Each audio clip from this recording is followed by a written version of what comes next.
Students, welcome to my YouTube channel. Dhanesh here. Today we are going to discuss about electric flux. In the last video we were discussing about the torque experienced on an electric dipole when it is placed in a uniform electric field. In this video we are going to discuss about electric flux. So when a charge is placed, as you know, there is an electric field around the charge. See, we introduced the concept of field when there is contact forces. Sorry, for non-contact forces.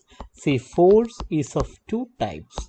One is contact force, you know it. Another one is non-contact force. Non-contact force means, for example, all mechanical forces are contact forces. See, when you want to take your phone, you have to touch it, right? So all mechanical forces are contact forces, but non-contact force means gravitational force, magnetic force, electrostatic force. All these forces are non-contact because contact or it is not needed. There we introduce the concept of field. You have gravitational field, you have electric field, you have magnetic field. To visualize the field, we introduce the concept of lines of force, electric lines of force, magnetic lines of force.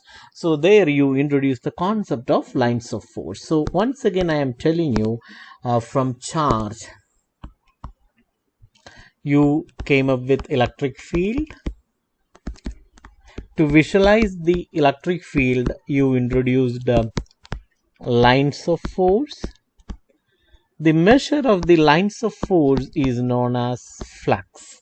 Flux is the measure of the number of lines of force penetrating through a given area. Flux is the measure of the number of lines of force penetrating through a given area. So let's discuss in detail about electric flux. See, I am going to discuss about electric flux. So what is electric flux? Electric flux is the measure of the number of lines of force penetrating through a given area. That is electric flux. For example, if you want to measure it quantitatively, we have to understand like this.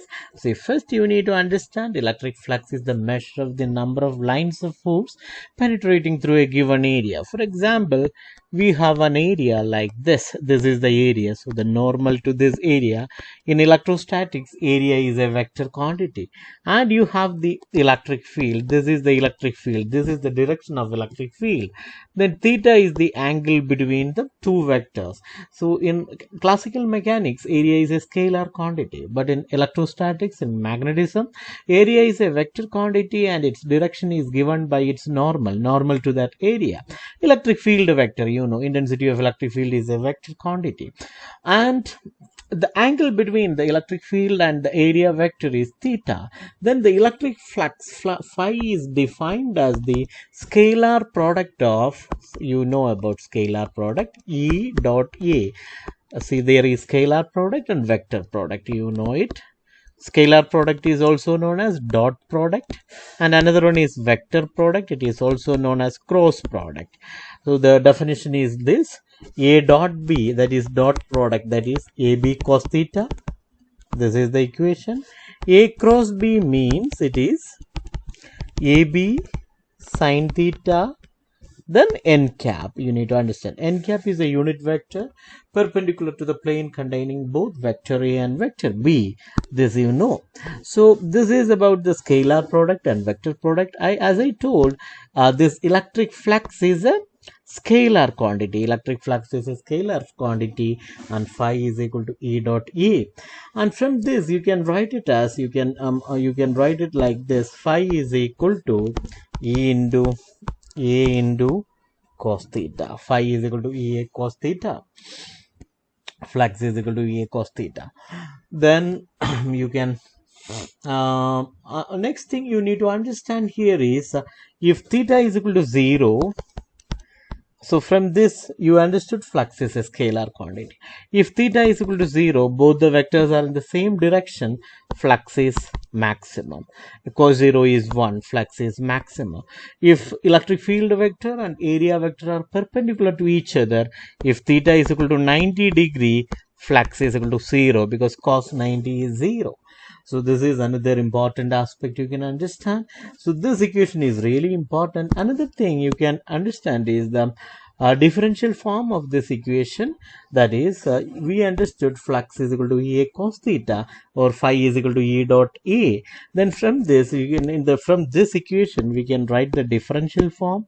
E phi is equal to E dot dA. This is the differential form. E dot dA, vector E dot, the integral form. This is the differential form. Next is the integral form. Phi is equal to surface integral of E dot dA. This is the integral form. Phi is equal to surface integral of E dot A.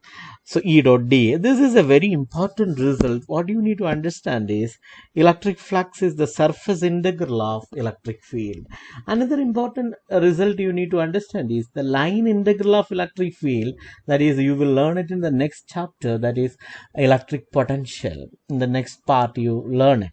See, the line integral of electric field is electric potential. That is, we can write it like this: E dot dl. These two results are the surface integral of electric field is electric flux.